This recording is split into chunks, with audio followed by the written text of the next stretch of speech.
Ester pasal 9 ayat 1, demikian firman Tuhan. Dalam bulan yang ke-12, yakni bulan Adar, pada hari yang ke-13, ketika titah serta undang-undang raja akan dilaksanakan, pada hari musuh-musuh orang Yahudi berharap mengalahkan orang-orang Yahudi, terjadilah yang sebaliknya.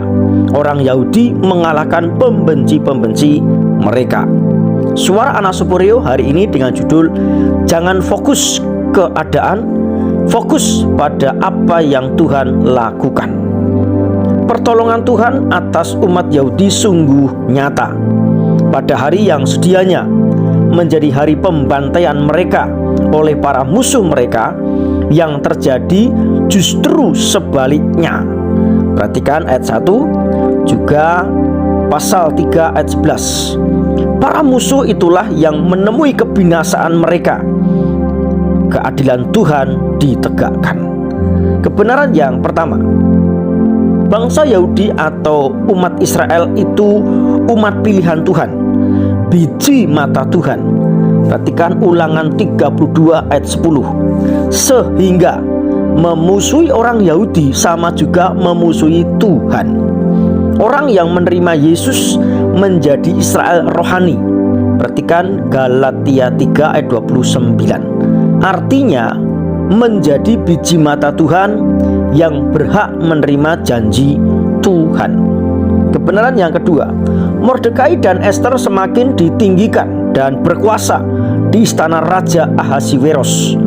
Perhatikan ayat 4 dan 13. Padahal Ester dan Mordekai berasal dari kelompok masyarakat Yahudi buangan yang dikenal sebagai bangsa yang hidup tercerai-berai dan terasing di antara bangsa-bangsa lain.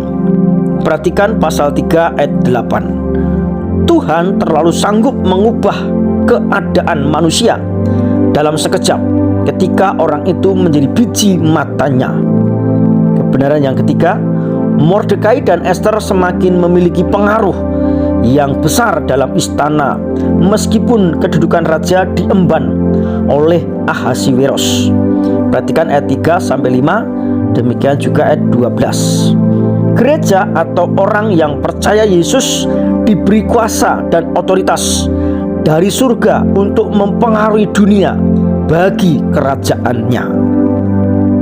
Kebenaran yang keempat, Mordekai dan Ester tidak melihat keadaan dan latar belakangnya, tetapi melihat apa yang Tuhan lakukan kepada mereka. Jangan melihat keadaan, tetapi lihatlah apa yang Tuhan sudah, sedang, dan akan lakukan.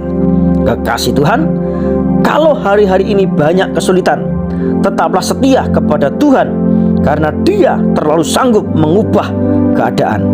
Hari ini saya mendeklarasikan, inilah waktunya sungguh hati kepada Tuhan dan fokus dengan apa yang Dia lakukan. Tuhan Yesus memberkati kita. Haleluya.